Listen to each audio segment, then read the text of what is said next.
All right, just want to do a little book review. So today is Guns, Germs and Steel by Jared Diamond. I've known about this book for quite a while. I think it was published in, for some reason I want to say 2006. Very, very popular book. Maybe it was 1999, in fact, when this was published. Anyway, I think I might have found this on the side of the road. I didn't buy it, but I've wanted to read this for a while. Just never got around to buying it myself. But when I saw it, of course, I wanted to pick it up. I'm gonna drink a little beer here too. I'm not much of a beer drinker, but I really like this one. It's called Old Rasputin Russian Imperial Stout. I like darker beers when I do drink beers. Preferably ones with high alcohol percentage. But yeah, as you can see, this is as dark as it gets.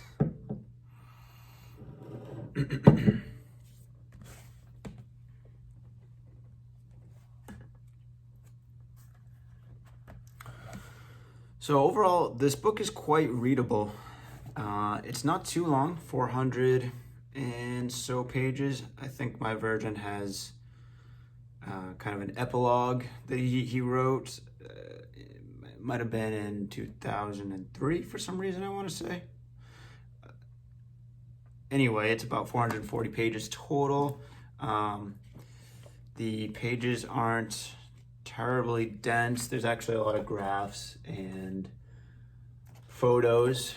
So yeah, it reads pretty smoothly. It starts very captivating, I would say. In the beginning, it moves pretty well.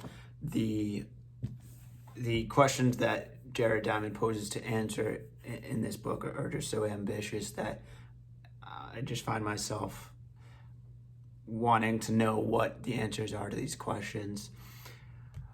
Ultimately, the question that Jared Diamond goes out to answer in this book is what is called Yali's question, which is, it comes to him from a person he knows named Yali from New Guinea, Papua New Guinea. And the question essentially is, why did Europeans bring all this cargo to Papua New Guinea when Papua New Guinea didn't have that much cargo of their own? Essentially, what he's saying is, why does Europe have all these goods and Papua New Guinea doesn't have them? This question's probably been asked so many times by so many historians and non-historians and answered by many historians and non-historians. This happens to be the most famous answer that I know of, and it is quite a famous answer. One of the blurbs in the back, the front one, is from Bill Gates, so I wonder if that's why it became so famous. It's also just a very readable book. I mean, he answers so many questions, or at least poses the answer to many questions, in just over 400 pages. I had a friend who said that he read this in high school, I believe, like part of the curriculum. So I think it's being read in public high schools as part of the curriculum. So quite a controversial question to answer, and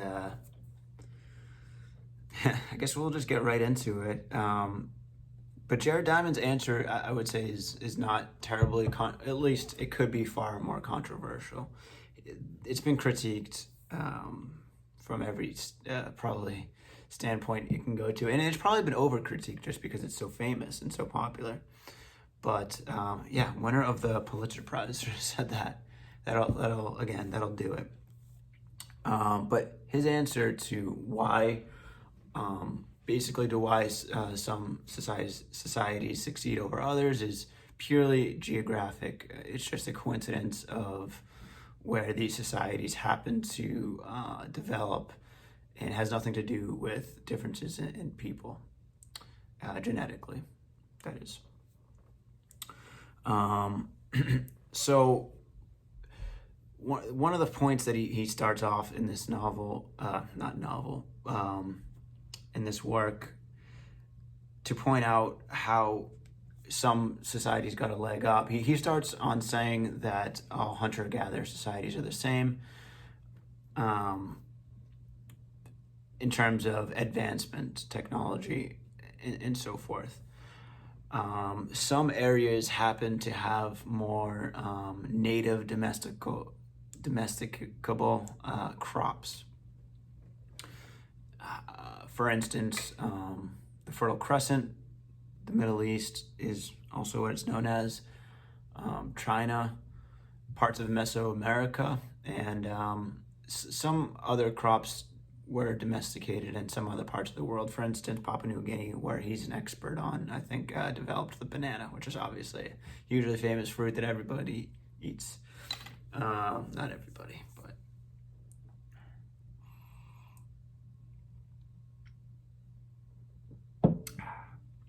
Wow, man, that's good. It's like the root beer equivalent of a beer, sort of. I always like root beer as my favorite soda. Not that I drink it anymore, but I digress. So he goes into detail about how certain crops are far more domesticable than others and how they're more advantageous to grow. So the agricultural revolution obviously kind of starts in the Fertile Crescent and China around the same time. And these societies are able to become sedentary. So they move away from being hunter-gatherers. They have an abundance of calories compared at least to the hunter-gatherers. And so they're able to start specialization. So not everybody has to worry about getting enough food for the day. There are farmers, and now there are craftsmen working with metal, producing tools to technology, and political institutions start because you can now have a higher population with more calories because of agriculture. Also, animal husbandry is kind of tied in with agriculture. He thinks that certain animals are just inherently easier to domesticate than others, which I guess I'm not going to argue with that. I guess a hippo would probably be really hard to domesticate compared to a cow. But when you think of a cow, there's really no such thing as a native cow. It came from an animal called an auroch, which is now extinct. Also, you think of dogs. Yeah, they seem so easily domesticable, but they came from wolves. And where did cats come from? Again, probably something that if you tried to domesticate it, it wouldn't be that easy. So he goes into more detail about why some animals are naturally more domesticable, and not only more easily domesticable, but worth domesticating. For instance, I think he says cheetahs, their mating process is just very difficult because they chase each other miles and miles. So that would be infeasible. So these societies kind of get a head start with the crops and with the animal husbandry. Now, I'm following him so far for this part of the novel. I keep calling it a novel, but it's not.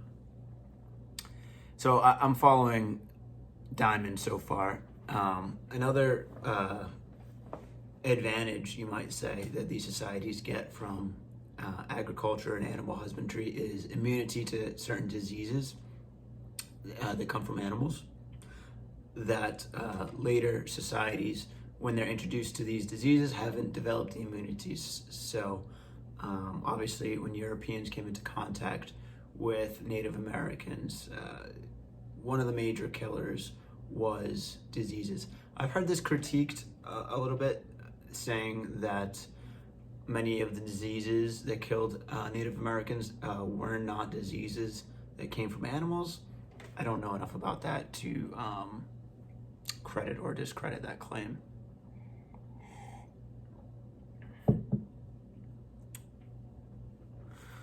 So the next big idea for Jared Diamond is he talks about parts of the world having this east-west axis versus a northwest axis. And he's saying it's highly more advantageous to be on a continent that has a longer east-west axis than a north-south. The reason for this is theoretically, let's take Portugal and Japan. I'm not sure if they're on the same latitudinal lines, might be longitudinal lines. But theoretically, they're both similar distance from the equator, so one crop should be able to grow there that can also grow in Japan. The exact same crop. The seasons, the temperatures, roughly the same. So crops that sprouted in the Middle East and the Fertile Crescent could spread east to west more easily than they could spread north to south because of the temperature differences, mainly, I think. Again, it seems intuitive. I can't disprove it. It does make sense. So that's how Europe benefited from being so close to the Fertile Crescent from the Middle East. That's how Europe had a early civilized society.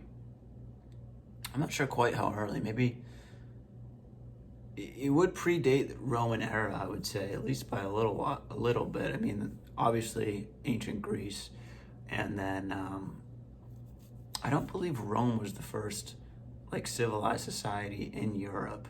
It's not like it was all hunter-gatherers before Rome. I mean, the Etruscans predate the Romans, but obviously the Romans became a large empire, and that's the earliest I really know of for non-hunter-gatherer societies in Europe. Obviously not talking about ancient Greece.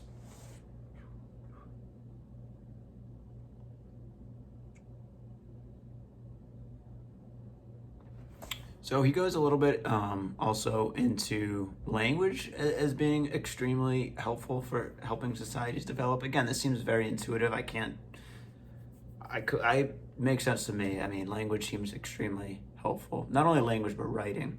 So being able to record things as being advantageous. And this part of the book is quite interesting.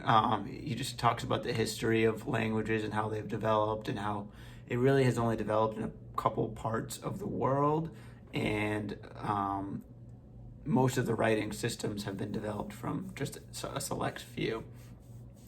And you can trace actually histories of the world by language, which is really quite fascinating that he goes into that part of the book. And again, if you're on this east-west axis, information is easy to pass. Not only can crops be grown, but ideas and information. So again, Europe has the benefit of being close to places where language began, or well, not language, but writing. I think the Phoenicians were the ones to start the alphabet that is still used today in many languages. I believe we call it the Roman alphabet, the English alphabet would be considered Roman or Phoenician, maybe. Could be wrong about that. So it's getting a little bit hazy for me here, though. It's less rooted in facts and substantial data to back it up, in my opinion, and it's kind of more just intuitive. Like he'll put out an idea and it makes sense intuitively. I can't disprove it, and then he'll kind of talk about the history of that idea, but not describe why it helped these societies so much, or he won't give enough evidence to prove that that other societies couldn't have came up with their own languages, or it gets a little tenuous. The spread of ideas. I can't disprove it. I just the initial ideas about where agriculture and animal husbandry started and how it gave those those societies a leg up and an early head start. I'm following that 100%, basically. But these other ideas, they do make sense. I just, they aren't as flushed out, in my opinion. So he goes on to even more, I would say, tenuous ideas. Because, this whole novel, again, I keep calling it a novel. This whole book, I'm reading it, and okay, I'm with you. Europe succeeded from being close to the Fertile Crescent, but so did North Africa. China had a lot of these same animals and same crops. It was on east-west axis. So I can understand how all these societies kind of got a head start, and maybe by the 1200s, 1300s, 1400s, they're all kind of on the same level, but then something certainly shifted and Europe colonized the world. So what are the answers to that? And in a book like this, so ambitious, he tries to answer everything, and we kind of ask everything. We expect every answer to every question to be answered, which is a lot to ask, but I laud him for attempting, and I think it's good for discussion at the very least. So some of the reasons he posits for Europe being so successful are things like Christianity and Judaism, capitalism, scientific inquiry, things like this. Now, I'm not going to say these aren't reasons why Europe became more successful than other places, but he starts off being so nuanced, and I think he would normally ask, okay, why did these things develop here then in Europe and not other places? So I feel like he's just kind of not being as thorough in the later half of the book. And some of the other things he says are like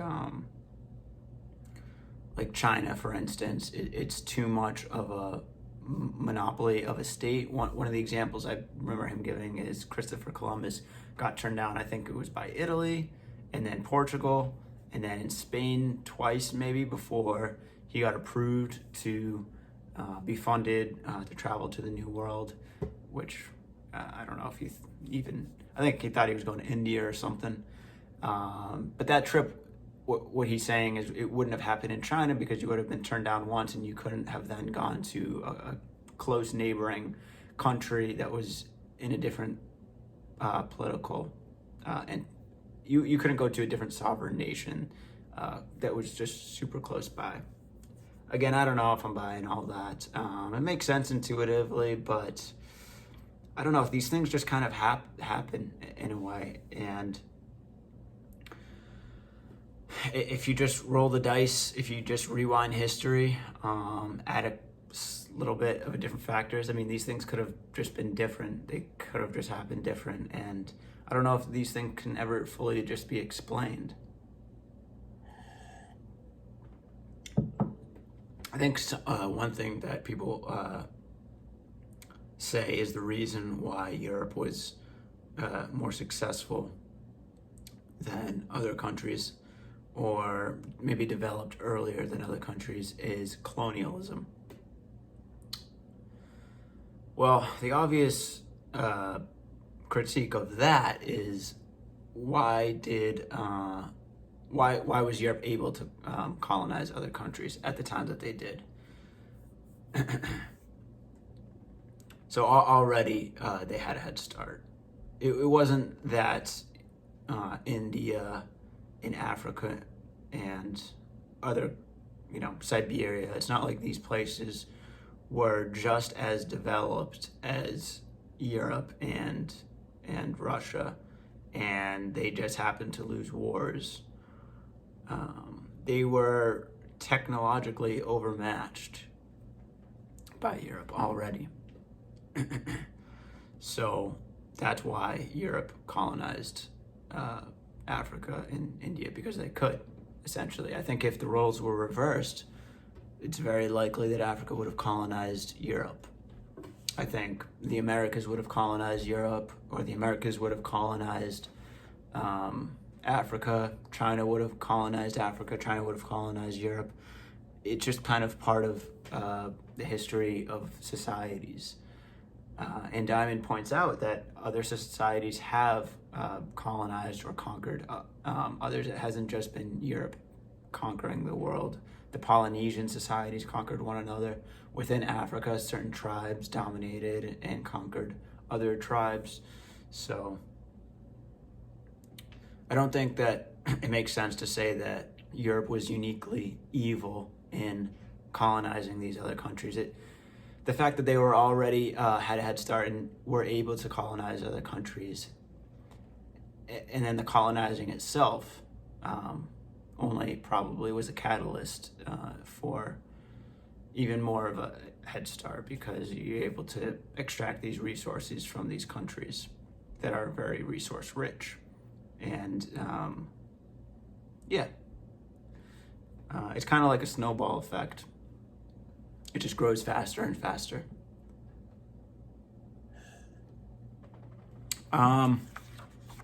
So overall, I would say this book is really kind of interesting and worth reading. I did enjoy it. Don't know if I'll be reading it anytime soon again, but I'll probably go back to this at some point. It's been heavily critiqued, so I wouldn't recommend anyone to read this and just assume it's dogma. It's all true. It's just a guy's theories. And those are my thoughts on it. If anybody else has read this book, I'd love to hear what they think of it, what you think about my thoughts on it. I didn't follow all of it, I'll be honest. But I learned a lot, and I like books about history and just learning in general. So there was, I did get a hint that Diamond had like an axe to grind or something. He's definitely an expert on Papua New Guinea, and he just seems to be fond. It seems like he's a little bit of a romantic in the Jean-Jacques Rousseau sense. Like, he thinks that hunter-gatherer societies might actually be better than sedentary civilized societies.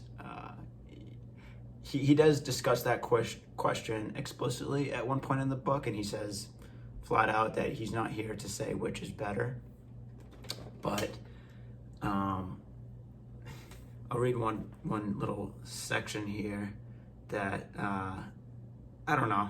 I noticed it and I just thought interesting.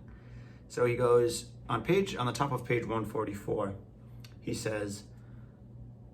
He writes, I patiently explained to my foray companions, so this is a tribe in Papua New Guinea, the foray people.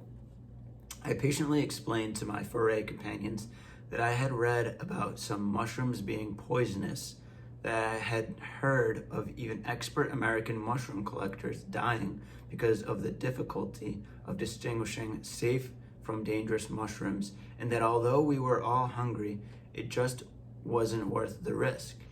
At that point, my companions got angry and told me to shut up and listen while they explained some things to me.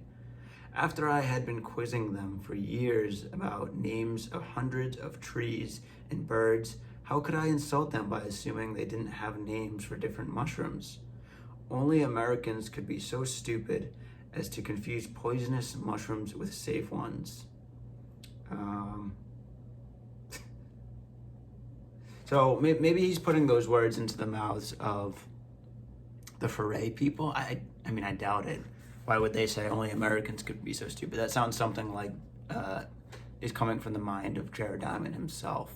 And at another point in this book, he talks about how Papua New Guineans could be on average smarter than the average civilized American because their lives are much harder, hunting and gathering for many more years than far separated than we are from that lifestyle.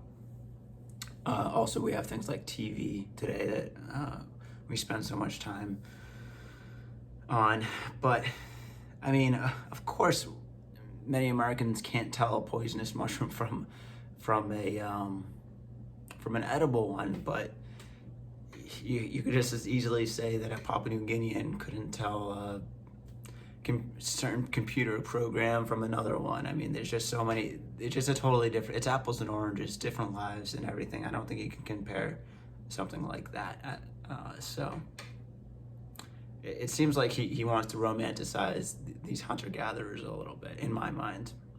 That's just what I got out of it, but I could be wrong on that. So anyway,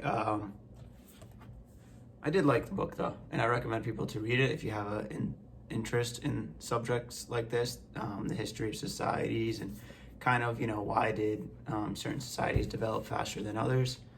But again, I wouldn't say that all your questions are going to be ultimately answered in this. And that's all for today. Thanks.